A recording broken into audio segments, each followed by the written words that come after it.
নবী করিম সাল্লাল্লাহু আলাইহি সাল্লাম এই ময়দান থেকে মদিনা মুনাওয়ারার দিকে চললেন, আর কাফেরেরা ঘোষণা দিল মুহাম্মদ সাল্লাল্লাহু আলাইহি সাল্লামকে কেউ যদি জীবিত অথবা মৃত অবস্থায় ধরে দিতে পারে 100 লাল উট তাকে পুরস্কার দেওয়া হবে। সুরাকা 100 লাল উট পাওয়ার লোভে বলল এই কাম আমিই পারবো।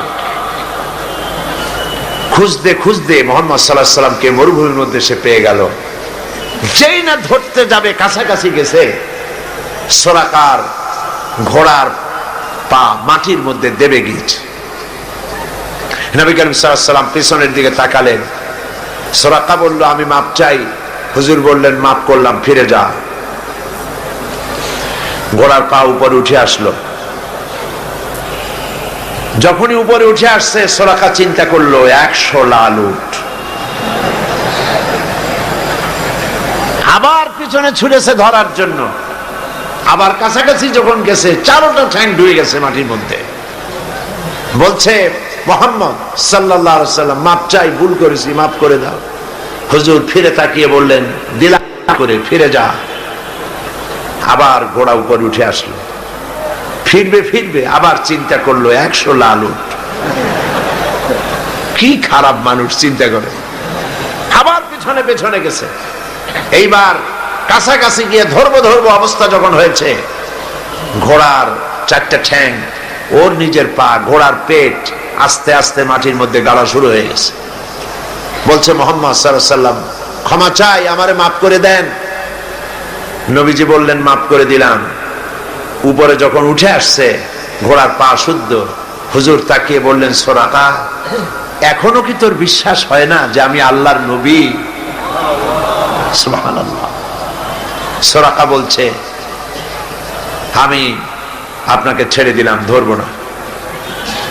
তবে এই যে ধরলাম না সেজন্য কিছু দেবেন না? কি চিন্তা করে। আর নবী কত বড় রহমতের নবী, সুবহানাল্লাহ। নবীজি রাগ করলেন না। এই রকমের ক্ষমতা যদি আমাদের থাকতো হাতে, আমরা কইতাম তোর 14 গোষ্ঠী মাটির নিচে যাক। রহমতের নবী রাগ করলেন না। সে কয় যে কিছু দেবেন না, ধরলাম না যে সেজন্য কিছু দেবেন না।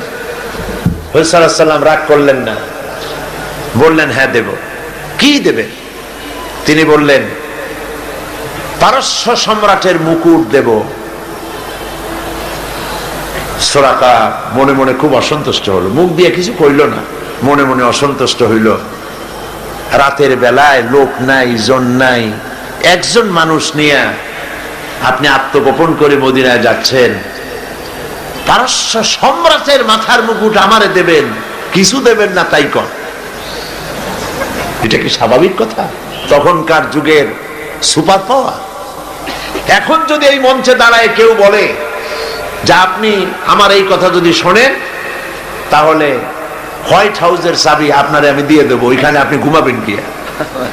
তাহলে ওই লোকটার মস্তিষ্ক সম্পর্কে আপনারা সকলে চিন্তা করবেন, বেচারাকে তাড়াতাড়ি হেমায়েতপুর পাবনায় পাঠায় দেওয়া দরকার, ঠিক কিনা? কেউ চিন্তা করেছে যেটা কেমন কথা? পারস্য সম্রাটের মাথার মুকুট আমার দেবে, একটা কথা হইল। তিনি চলে গেলেন, মুখ মলিন করে চলে গেলেন। নবী করিম সাল্লাল্লাহু আলাইহি সাল্লাম মদিনায় এলেন, ইসলামের রাষ্ট্র প্রতিষ্ঠা করলেন, ইন্তেকাল করলেন।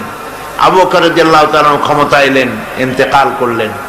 সুরাকা বুড়া হয়ে গেছে, চুল দাড়ি পাকিয়া সব সাদা হয়ে গেছে। এবার ক্ষমতায় হযরতে আমিরুল মুমিনিন খলিফাতুল মুসলিমিন ওমর ইবনুল খাত্তাব রাদিয়াল্লাহু তাআলা আনহু। পারস্যের সঙ্গে যুদ্ধ হলো। এই যুদ্ধে পারস্য মুসলমানদের হাতে দখল হয়ে গেল। গনিমতের মাল এলো, সোনা দানা হীরা জহরাত অস্ত্রপাতি সব গনিমতের মাল এসে খলিফার সামনে হাজির। খলিফা বসে তাকিয়ে দেখছেন সম্পদের ভিতরে যত গনিমতের মাল এসেছে তার মধ্যে হীরা মণিমুক্তা খচিত পারস্য সম্রাটের মাথার মুকুট ওমরের পায়ের কাছে এসে হাজির।